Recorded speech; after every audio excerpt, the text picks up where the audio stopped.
Jornada 34 de la Liga 2025-26, el Barça visitó al Osasuna en una nueva jornada de la Liga y nos queda tan solo un pasito, o incluso menos. ¿Qué tal? Esto es S-Culé y como siempre la alineación y comenzamos. En esta ocasión el Barça arribó al Sadar con Joan García en el arco, Eric García, Pau Cubarsí, Gerard Martín y Joao Cancelo como en esta línea de 4, Gavi, Pedri, Dani Olmo como los tres mediocampistas y Ronny Bargi, Lewandowski y Fermín López como nuestros tres delanteros titulares. En el recurso del partido también entró Ronald Araujo, Marc Bernal, Marcus Rashford, Ferran Torres y Frenkie de Jong. Una semana sin el Barça, una semana bastante larga, pero también una semana que ha servido para estar un tanto bastante en calma. Ahora que al Barça solamente le queda la Liga, tiene bastante espacio para llevar las cosas con calma, y sobre todo por el contexto en el que está. Contexto que ya dije y vuelvo a repetir como grabadora, es todo muy favorable, pues no solo es que la Liga esté encaminada, sino que poco a poco se acaban las jornadas. Y sin el peso de la carga física, el Barça está más que cómodo dejando pasar los días para que lleguen los partidos. Y quieras que no, como hincha neutral, ver la semi de Champions cuando no está tu equipo, pues es mucho más relajante. Y creo que por primera vez en muchísimo tiempo me chupa un huevo quién gane esas semis. Pero bueno, eso es otro tema. Pero por decir algo más en el contexto, que tampoco es novedad, estamos a vísperas de un clásico. Un clásico que a espera de lo que pase mañana con el clásico rival puede definir la liga. Pero eso solo sería en el caso de que ambos equipos ganen. Y es así que el Barça, entre comillas, estaba obligado a ganar este partido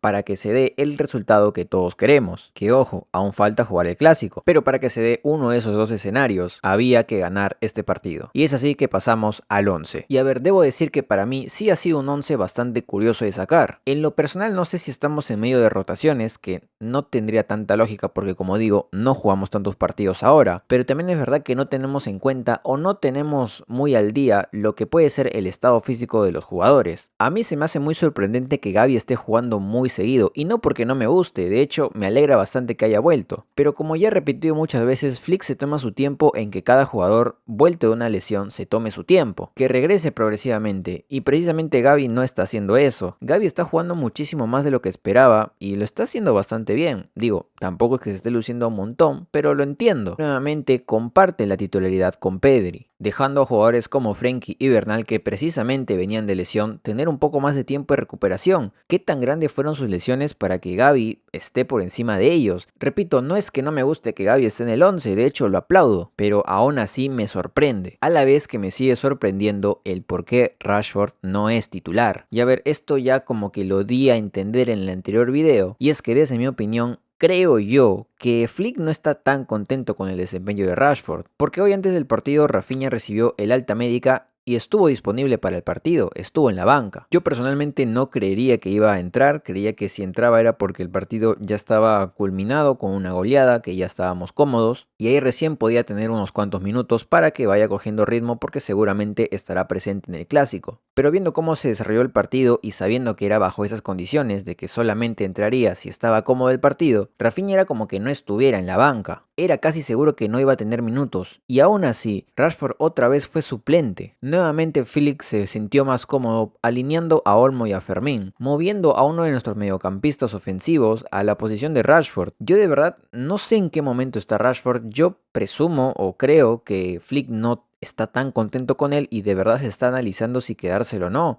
Estos momentos en los que se está jugando la liga deberían ser para él, pero creo yo que el peso de la eliminación en Champions, en la que Rashford tuvo bastantes oportunidades para ser, por así decirlo, la figura, han pesado bastante en las decisiones del alemán. Repito, a día de hoy y aún faltando que termine la temporada, no sé qué se va a hacer con Rashford. Según he leído, se estaría buscando encontrar otra cesión, no pagar los 30 millones, sino buscar otra vez un año de cesión, para así mantenerlo porque el inglés quiere quedarse. Pero en lo personal, yo diría que su temporada fue bastante normalita. Hay que ser sinceros, a Rashford se le contrató para una cosa, y es que apareciera en momentos importantes. Y no voy a negar que hubo momentos en los que apareció y fue de bastante ayuda, sacando cara incluso en un partido en el que no estaba nadie bien. Pero ha ido bajando su nivel, ha habido momentos en los que ha sido bastante duda, y hoy por hoy está en la situación en la que está, siendo suplente de muchos mediocampistas que entran por sobre él en cualquier partido. Creo que Flick prioriza bastante el momento en el que esté cada jugador. Y luego, para terminar con el 11, simplemente mencionar que no no está Lamine, tiene que entrar Bargy. Pues con este 11 el Barça se presentó en el Sadar, que recordemos, y a pesar de que se dice bastante esto, sí es un campo bastante complicado, y el Barça lo supo en la anterior temporada cuando perdimos 4-2, que si no me equivoco fue la primera derrota oficial de la era Flick, por lo menos en Liga. Y hoy, como digo, teníamos la obligación de ganar si queríamos hacer realidad alguno de los dos escenarios el próximo clásico. Con esa idea en mente, a mí me pareció un partido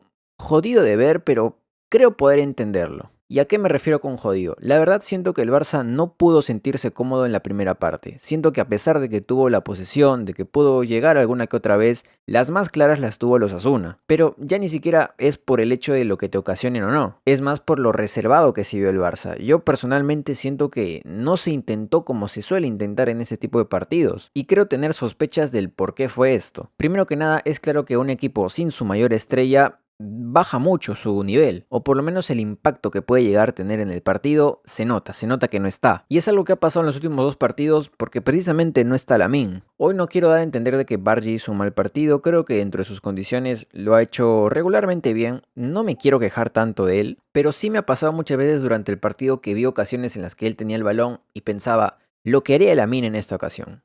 Pero a ver, es que esto no es una crítica al chico. Claramente, ante la comparación con Lamine, cualquiera va a perder, no es solamente contra él. Y parte en desventaja la crítica hacia Bargy, porque lo tienes que comparar contra el que es titular, contra el que es probablemente el mejor jugador del mundo. Y hoy en un partido así, en el que me atrevería a decir que los Osasuna muchas veces defendió con 5 jugadores, es decir, hubo un partido bastante cerrado en ocasiones, Bargy no supo cómo hacerse de notar. Creo que apenas tuvo 1 o 2 disparos al arco, no lo noté con mucho desborde, a veces demoraba mucho con el balón, y repito, no es que haya hecho un mal partido, creo que dentro de sus condiciones es lo que puede ofrecer, pero precisamente hoy creo que en un partido que iba a ser tan cerrado como lo que es usualmente, el único extremo natural que tenemos en cancha tenía que hacerse notar, porque por el otro lado teníamos a Fermín o a Olmo que constantemente intercambiaban posición, ninguno de los dos es extremo, ninguno de los dos tiene la tarea que pueda tener Rashford o Rafinha, eso los libre de responsabilidad no, pero claramente el único extremo que tienes tiene que hacer algo más. Y adentrándome en el partido de Fermín y Olmo, no es tampoco que hayan hecho algo más sorprendente de lo que ha hecho Bargy. Creo que ellos tuvieron un poco más de interacción con el balón, que tuvieron un poco más de oportunidades, precisamente Olmo, pero es que tampoco desenvolvían en nada. Y es que creo que es eso, que a pesar de que el Barça tuvo por lo menos la posesión del balón y fue un poquito más predominante que los Osasuna, no se notó esa superioridad, por lo menos en cuanto a ocasiones, ya claramente ni hablar del marcador. Y es que aparte de lo poco que pudieron ofrecer los atacantes, los demás no estaban teniendo un gran día, o por lo menos no se notaba unas ganas de eso. No es tanto atacar a Pedri, a Gavi, a cualquiera de los que estén más atrás. Pero yo personalmente sentía que el equipo necesitaba una marcha más. Algo un poco más rápido, salir más en contra, demorar menos en los pases, intentar un poco más algo nuevo. Y es que esto también recae en la falta de Lamine. Por mucho, Lamine es el jugador que más te improvisa, que más te genera de cualquier lado. Y hoy creo yo que en el 11 no había nadie que pudiera hacer eso. A lo mucho Pedri, pero Pedri siento yo que sigue teniendo una fatiga bastante notoria en este cierre de temporada. Que no digo que haya hecho mal partido, porque también influye el entorno. Hoy ante la defensa que planteó los Osasuna y sin tener a Lamine, a Rafinha, a Rashford para ponerles un balón en largo, Pedri tenía que ser más cauteloso. Y de hecho el partido en sí, la primera parte por lo menos, fue mucho más cautelosa. A partir de ahí podríamos criticar el hecho de que los Osasuna haya tenido las más claras, un palo, una que otra más llegada peligrosa, pero yo personalmente no siento que sea algo de qué quejarse. Podrían habernos marcado, es verdad, pero no es que el Barça estaba incómodo, estaba desganado. A lo mejor si nos caía un gol empezábamos a correr un poco más, porque luego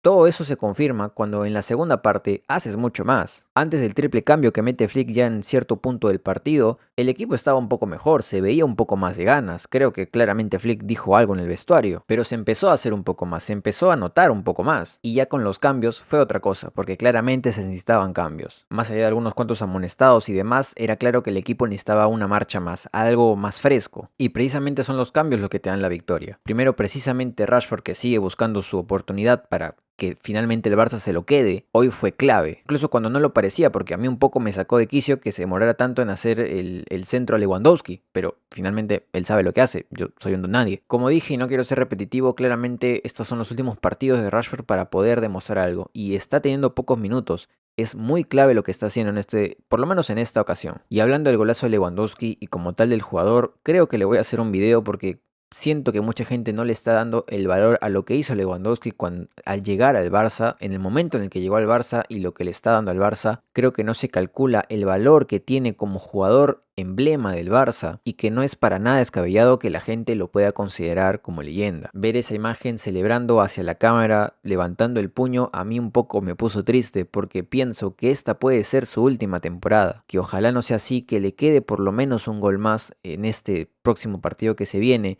pero este puede haber sido su último gol. ¿Y qué gol? ¿En qué momento? A partir del gol de Lewandowski, el equipo se encontró un poco más porque a la par que pasa eso, el Osasuna se abre, necesita empatar. Y es ahí que en cuestión de minutos el equipo vuelve a encontrar el gol de la mano de Ferran Torres, otro cambio de Flick, otro jugador que desde el banco te gana el partido. Y con el 2-0 parecía que iba a ser un tramo más tranquilo, se iban a pasar los minutos, no iba a pasar nada y de la nada te marcan un gol. Más allá de renegar, porque renegué un poquito bastante con el gol que te hacen, renegué más con otro asunto que ahorita comento, pero bueno, no quita que era totalmente necesario este gol. He visto que mucha gente está culpando a Gerard Martín o a Cancelo que se le va la marca, pero a mí personalmente me parece un poco más error de Araujo, que no va a cubrir el centro, o se demora mucho en hacerlo sin sentido, porque eran 2 contra 2. Puedo entender que se te complique no saber a qué marca ir, pero solamente tenías que ir a cubrir el centro y bueno, en fin, no le voy a dar mucha bola porque no tiene caso. Yo creo que ese error de Araujo no libra de culpa a Gerard Martín y a Cancelo que se les va la marca, porque es verdad que García remata completamente solo. Y bueno, ahora a sufrir, que no se hubiera sufrido tanto porque el gol llega en el minuto 88, 2 minutos se acaba el partido, ¿cuánto pueden agregar? Ese es el problema, que agregan 8 minutos.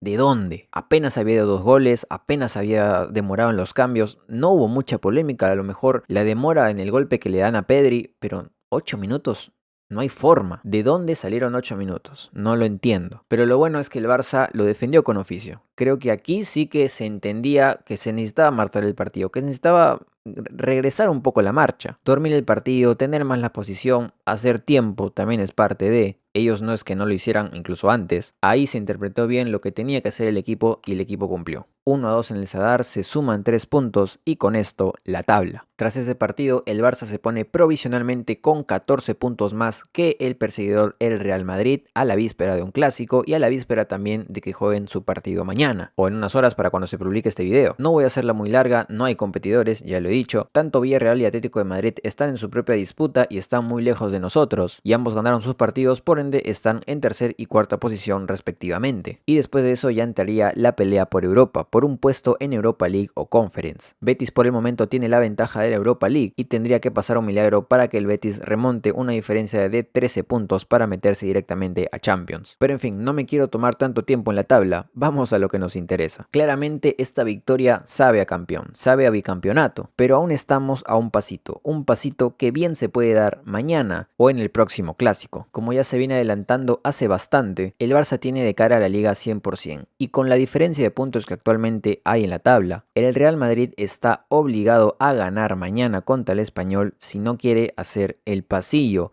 en el próximo clásico. Que la verdad yo siento que a pesar, aunque pierdan, no lo van a hacer. Lo cual a mí se me hace curioso. Yo sé que ellos tienen unas razones totalmente incomprensibles. Que si Negreira, que si la competición amañada. Me da igual, creo que claramente eso los deja en peor lugar a ellos. Creo recordar que en su propio himno hay un verso que se supone representa sus valores, el hecho de saber perder, de reconocer al rival, y no de tomarte un gesto protocolar que siempre se hace, como una burla o tener un mal perder. Pero aún así, el Barça puede estar a horas de proclamarse bicampeón, si es que el Madrid no suma de a 3. De no ser así, el Barça encontraría la oportunidad de hacerse con el bicampeonato en casa, con su gente, frente al clásico rival. Son 2 escenarios muy bonitos para nosotros, que ahora dependen totalmente de ellos y lo que hagan mañana. Y a ver, yo soy consciente de que todavía se tiene que jugar el clásico, todavía se tiene que jugar el partido de mañana, y puede ser que ninguno de los dos sean favorables. Capaz ellos ganan mañana y luego, por alguna razón, perdemos el clásico. Puede pasar, pero en este momento el Barça ya está a solamente una victoria de salir campeón, ya sea en el clásico o en los próximos 3 partidos tras este. La diferencia es muy grande, el campeonato es prácticamente un hecho, ya sea en el clásico o no, porque el Barça, con lo que ha demostrado, tiene que ser capaz de poder ganar tan solo un partido de 4 que quedan. Pero no hay duda que el escenario que queremos todos es hacerlo en ese clásico. Demostrar por segundo año consecutivo que después de lo que vendieron en ese mítico verano del 2024, de que nos iban a pasar por encima, pues bueno, esto es fútbol y el Barça es el que mejor lo juega. Estamos a un pasito. Vamos carajo. Sin más, hasta acá voy a dejar el video y como siempre en la descripción mi red social que es Twitter, donde comento cosas del partido cuando lo estoy viendo y demás. También está mi Kick, donde voy a hacer directos pronto, y mi TikTok, donde hago resúmenes del partido en un minuto un poco más. Si lo escuchaste, lo viste y te gustó, dale like, suscríbete, se agradece un montón, y recuerda que esto lo hago por terapia, necesito hablar del Barça, así que hago videos en YouTube hablando del Barça. Sin más, ha sido un partido bastante complicado, bastante difícil, no ha sido el mejor, pero ha sido el justo. Se ha ganado, se ha puntuado y estamos a solo un pasito. Sin más, y como siempre, visca el Barça y nos vemos en la siguiente jornada de liga.